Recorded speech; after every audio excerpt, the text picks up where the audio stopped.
By 2005, street racing games were everywhere. But for the Midnight Club series, something had changed. After the brutal gauntlet that was Midnight Club 2, Rockstar had softened the edges, widening the doors for a broader mainstream audience through major licensing deals.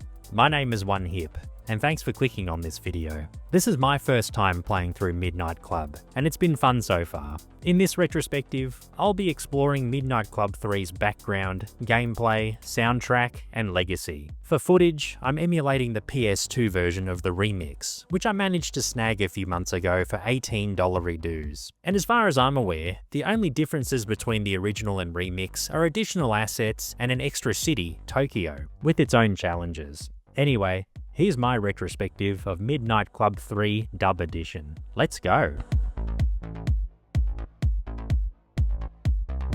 Rockstar Games, along with developer Rockstar San Diego, partnered with custom car culture magazine, Dub. They featured as a major sponsor for certain races, and offered their own customized vehicles as in-game prizes. For the first time in the series, Rockstar introduced licensed vehicles, securing deals with manufacturers like Nissan, Mercedes-Benz, Toyota, and Mitsubishi, alongside prominent American brands like Chevrolet, Cadillac, Dodge, Chrysler, and Hummer. The shift towards real-world branding influenced the cities that would feature in the game. The three main locations, San Diego, Atlanta, and Detroit, weren't selected at random. According to Rockstar San Diego, each one was chosen for their unique automotive and street racing influence. San Diego's car culture is deeply rooted in Southern California's automotive history, particularly lowrider culture and import drag racing within minority communities, dating back to the 1950s. The success of The Fast and the Furious in 2001 reignited mainstream interest in street racing, turning neighborhoods like Kearney Mesa and Sorrento Valley into hubs for meets and tuning culture. Atlanta is regarded as a pioneer of vehicle customization. Influenced heavily by Southern hip-hop and its distinctive Donk culture, the city became synonymous with bold styling and oversized rims. Local establishments such as Monster Customs, Crush Customs, and Showstoppers Georgia became cultural staples of the scene. And then there's Detroit, the Motor City, long considered the birthplace of the American automobile industry.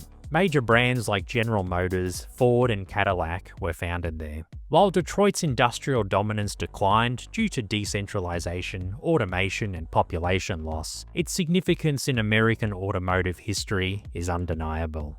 Midnight Club 3 not only embraced this car culture, but it positioned itself inside it. When the game launched on PlayStation 2 and Xbox in April 2005, followed by a PSP version 2 months later, it entered a market already saturated with street races. The console-exclusive Dub Edition remix followed in March 2006 to more favourable reviews than the original. Rockstar had proven 6 years earlier that they could successfully collaborate with a niche culture through its partnership with Thrasher. With Dub though, the stakes were bigger. By repositioning Midnight Club and maintaining its authenticity, Rockstar had left behind the tough-as-nails underground identity of the first two titles, and stepped into a more accessible, fully licensed street racing era. In Midnight Club 3, you play an aspiring street racer. Beginning in San Diego, you meet Oscar, the mechanic of Tuning Garage 619 Customs. He also serves as your guide throughout career mode. You pick one of 6 D-Class starter cars, or 7 in the remix, as you work your way through 3 American cities to defeat local racers in their clubs, buy higher class rides, upgrade your fleet's performance and visuals, and ultimately become the US champion. I started my campaign with a 1964 Chevrolet Impala, before purchasing a 2004 Dodge Neon SRT4 a short time later. Car categories include import tuners, classic and muscle cars, luxury sedans, SUVs and trucks, exotics and concepts, sports bikes and choppers, across 4 performance classes, from D to A. Higher classes unlock after every 11 street race wins in a city. The main crux of career mode are the street racer initiated challenges. You face the same opponents who drive better vehicles each time you challenge them. Challenges can range from ordered and unordered races to circuits and autocross, a sanctioned closed circuit time trial. After defeating San Diego's first racer, Vanessa, you're invited to challenge the Unbeatable Street Racers, a tuner-based racing club that she's a part of. Defeating a racer unlocks their club race series, which stretches across several cities, and requires a particular vehicle category to enter. Winning a certain number of series races rewards you with cash and unique category parts, while winning the entire thing unlocks a high-spec vehicle in that club's class. And while you can earn cash for a podium finish, first place offers the best rewards and progression. While racers and their clubs are mentioned by name, I do miss the personalised racer cutscenes from Midnight Club 2. I felt that some of the character was removed, but it makes sense, considering that the licensed vehicles are the star attraction in this outing. Tournaments are a series of races where there are no event restarts. You have to try the whole thing again from scratch if you fail or give up. Winning a tournament earns you a dub customized vehicle, and there are also optional cash-only races to boost your winnings. Winning a minimum number of racer challenges and tournaments unlocks the next city, which you're able to travel to at any time through City Movers, a designated fast travel location. You can also change cities in the main menu. Localized police vehicles are available with each city unlock, and while the police themselves are once again easy to evade, they can be ruthless if they manage to get up close to you. The Remix Edition offers the separate Tokyo Challenge, 34 events in a revamped map from Midnight Club 2. And for both console editions, there's an arcade mode and race editor. Midnight Club 3's driving mechanics are arcade-like and great to control, with the franchise's trademark sense of speed adding to its fun factor. Handling can be forgiving, but challenging at times. Classic and muscle cars will drift when you hit the handbrake around a corner, and tuners have excellent handling when threading through traffic. SUVs will bounce off NPC vehicles like they're nothing. Exotics will leave everything in a blur with their speed, and luxury cars, when visually customized to the gills, will make you feel like an absolute baller. I had a hard time controlling bikes at first, as they are faster than most cars at the cost of less durability, resulting in frequent crashes. But once I unlocked high-end sports bikes with excellent handling, they became very fun to ride. Midnight Club 2's Burnout and Slipstream turbo mechanics make a return, with the addition of 3 unique special abilities, each unlocked after winning 3 club events with certain vehicles. Zone, an ability that would be refined in later Rockstar titles, and my personal favourite, slows down time and is exclusive to tuners, sports bikes and exotics. Raw stuns vehicles ahead of you, and it's exclusive to muscle cars and choppers. And Aggro, for SUVs, trucks and luxury sedans, makes you a temporary wrecking ball immune to damage, complete with a symbolic red filter when activated. San Diego is an excellent starter map, complete with wide roads and alleyways and a lovely oceanfront, and it includes a tram trolley network. Atlanta, the largest map out of the 3, offers the same as San Diego, except with tighter areas and no rail public transit.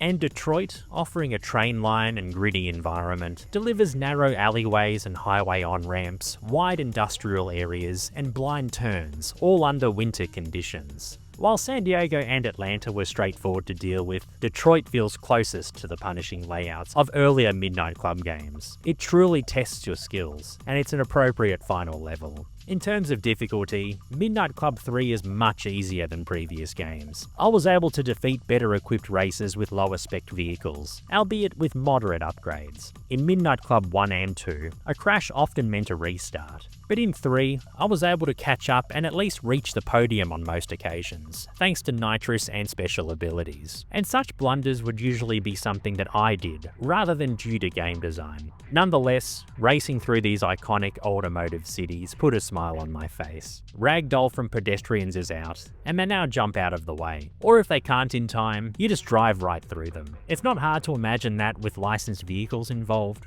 Rockstar took a more cautious approach here. Falling in water is an instant race ender, and hitting a gas station stops you completely in your tracks, maxing out your damage meter. And for the collectors out there are 12 Rockstar logos to be found in each city, offering an unlockable for finding them all. The exhilarating career mode, strong vehicle lineup, and incredible arcade racing aren't the only things that make Midnight Club 3 a wonderful title. Its vehicle customization options are some of the deepest I've ever seen in the genre.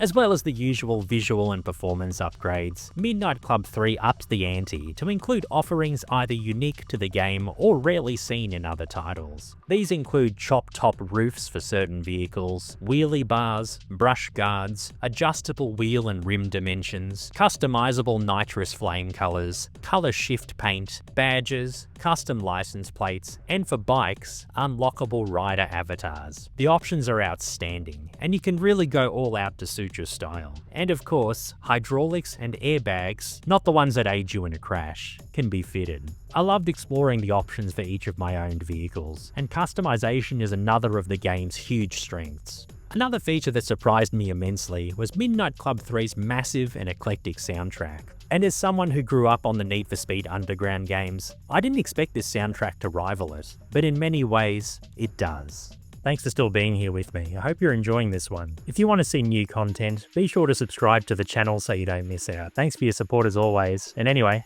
back to the video. Midnight Club 3's soundtrack consists of 99 songs, with the remix adding 25 more, totaling a whopping 124 bangers. Genres span from hip-hop and dancehall, to techno and drum and bass, to rock and garage. Many artists from Detroit are included, like Techno's The Martian and the Aztec Mystic. Like many games on that console, Xbox users are able to create custom soundtracks. The playlist overall is fantastic, and you can see the track name and artist on screen when it starts playing, a feature in racing games that I love to see. My personal standouts include Like a Boss by Slim Thug, How We Do by The Game featuring 50 Cent, Pain by Jimmy Eat World, FIGHT by Unwritten Law, Like Glue by Sean Paul, and Through Your Eyes by Calix and Ill Skills. But I could have picked any other tracks, that's how strong this soundtrack is. Pedestrians will scream out from near misses, vehicles roar through the city streets, police will demand you pull over through their megaphone, and public transit vehicles will hit their bells and horns when you're close to colliding with them. The ambient street sounds kept me immersed, and the special ability sound effects added a nice audible cue when activated. Playing Midnight Club 3 for the first time in 2026, it's easy to see why so many fans hold it in such high regard. It redefined what the series could be. Overall, Midnight Club 3 Dub Edition is an excellent street racer, easily standing alongside the best of its contemporaries. Its freeform career mode, engaging controls, extensive customization, and outstanding soundtrack rank the game as an unforgettable experience for me. It's quite a shame that I never got to play this at release, but I'm glad that I finally did. Midnight Club 3 signalled a turning point for the franchise. The first two entries were defined by extremely difficult gameplay and unforgiving race layouts that separated them from other races. But to reach a broader mainstream audience, the formula had to evolve, adapting to the street racing revival happening in pop culture at the time. The partnership with Dub magazine marked that shift clearly, with a more forgiving experience, without abandoning the series' core street racing DNA. That shift carried forward into the franchise's fourth and final installment, 2008's Midnight Club Los Angeles. With race difficulty tiers and more flexible progression, LA broadened accessibility even further. Midnight Club 3 was the catalyst for how Rockstar San Diego would approach the series moving forward. The Midnight Club series remains deeply missed, and this robust third entry stands comfortably alongside the best street racers of its era. For me, it's a game I'll return to regularly, not just for the nostalgia of mid-2000s car culture, but for how confidently it reshaped its own identity. Thanks for watching. What are your Midnight Club 3 memories? Let me know in the comments. If you enjoyed the video, be sure to give it a like, hype if you're on mobile, and subscribe to the channel so you don't miss out on new videos. And if you're planning to grab your next PC game or bundle, check out my affiliate links for Fanatical and Green Man Gaming, at no extra cost to you. Thanks for your support. Thanks also to my current channel members on the screen. You too can become a member of this channel, or you can donate to my Ko-fi page. Links are in the description. My name is OneHip, and you have a good one. Bye!